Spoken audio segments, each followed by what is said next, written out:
Ya, salam Indonesia, selamat malam pemirsa. Berjumpa kembali dalam berita dan bincang terkini malam, edisi Kamis 6 Februari 2014.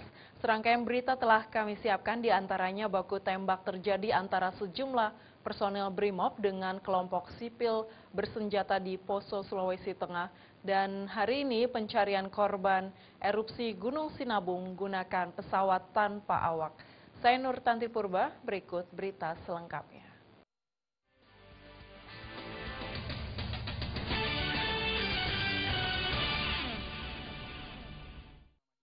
Ya, pemirsa, sidang kasus pembunuhan di Pengadilan Negeri Sungguh Minasa, Kabupaten Goa, Sulawesi Selatan, diwarnai kericuhan. Keluarga korban pembunuhan yang emosi terlibat aksi saling serang dan saling pukul melawan aparat kepolisian dengan menggunakan batu.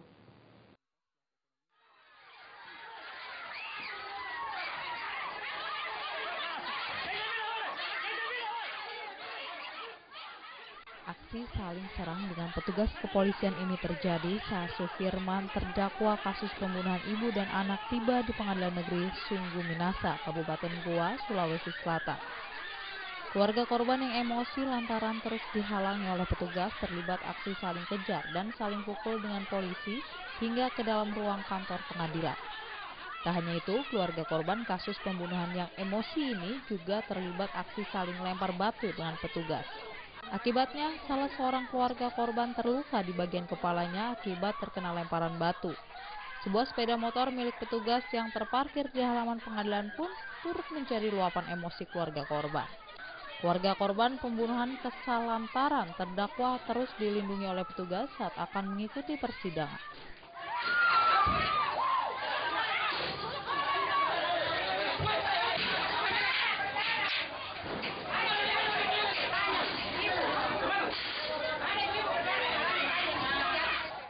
Sebelumnya, Majelis Hakim Yuliana dan Jaksa Penuntut Umum Herawati rencananya akan menggelar sidang pemeriksaan saksi atas kasus pembunuhan yang menimpa Ibu Daeng Sabi dan anaknya Anugrah Tata di Pengadilan Negeri Sungguh Minasa, Kabupaten Goa.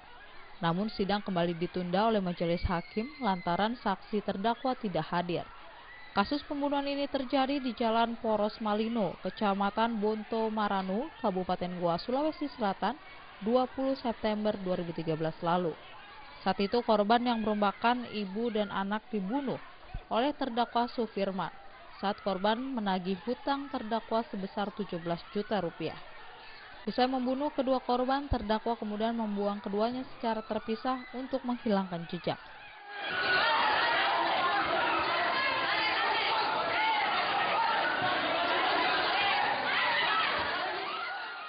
Dari Kabupaten Goa, Sulawesi Selatan, Muhammad Asri melaporkan. Ya, aparat kepolisian dari Satuan Regu BRIMOB Polda Sulawesi Tengah terlibat baku tembak dengan kelompok sipil bersenjata di Desa Taunca, Poso Pesisir, Sulawesi Tengah, Kamis pagi. Dalam aksi baku tembak tersebut, 1 orang anggota BRIMOB Polda Sulawesi Tengah dan 1 orang dari kelompok sipil bersenjata tewas tertembak. Kapolda Sulawesi Tengah Brigjen Pol Aridono membenarkan Kamis pagi telah terjadi aksi saling baku tembak antara Satuan Brimob Polda Sulawesi Tengah dengan kelompok sipil bersenjata di wilayah Poso Pesisir, Sulawesi Tengah. Baku tembak ini terjadi saat Satuan Regu Brimob Polda Sulawesi Tengah melakukan patroli rutin di wilayah Poso Pesisir. Saat itu Regu Brimob tersebut menemukan sejumlah bahan peledak serta sejumlah amunisi. Dari hasil penemuan tersebut, tim patroli langsung menyusuri tempat kejadian perkara untuk kembali melakukan penyisiran. Saat itulah aparat Regu Brimob Polda Sulteng terlibat baku tembak dengan kelompok sipil bersenjata. Akibat baku tembak ini, 2 orang tewas, yakni dari anggota Brimob bernama Barada Putu Satria dan dari kelompok sipil bersenjata, serta 1 orang bernama Fandi berhasil ditangkap dengan mengalami luka tembak di bagian kaki. Di sekitar kurang lebih dari TKP yang sekarang terjadi kontak, kemudian melaksanakan lanjutan penyisiran. Nah, di TKP terjadi kontak senjata. 1 anggota BRIMOB itu terkena senjata, kondisi kritis tadi, kemudian meninggal pada saat evakuasi ke bawah atas nama Putu. Kemudian untuk kelompok mereka tertangkap 2, 1 meninggal dunia, 1 tertembak kaki. Hingga peristiwa ini diberitakan, aparat kepolisian masih terus memburu kelompok sipil bersenjata di wilayah Desa Taunca, Kabupaten Poso, Sulawesi Tengah. Dari Palu, Sulawesi Tengah, Rahman Takdir laporkan. Ya, dari Palu kita beralih ke Jakarta. Pemirsa kesal lantaran kios mereka disegel pihak PD Pasar Jaya. Ratusan pedagang tekstil di Pasar Blok F Lama Tanah Abang, Jakarta Pusat, Kamis siang mengamuk. Tak hanya membongkar paksa kios mereka agar bisa kembali berjualan, para pedagang juga meluapkan kekesalannya dengan menagih janji Gubernur Joko Widodo yang dianggap ingkar dengan kesejahteraan pedagang.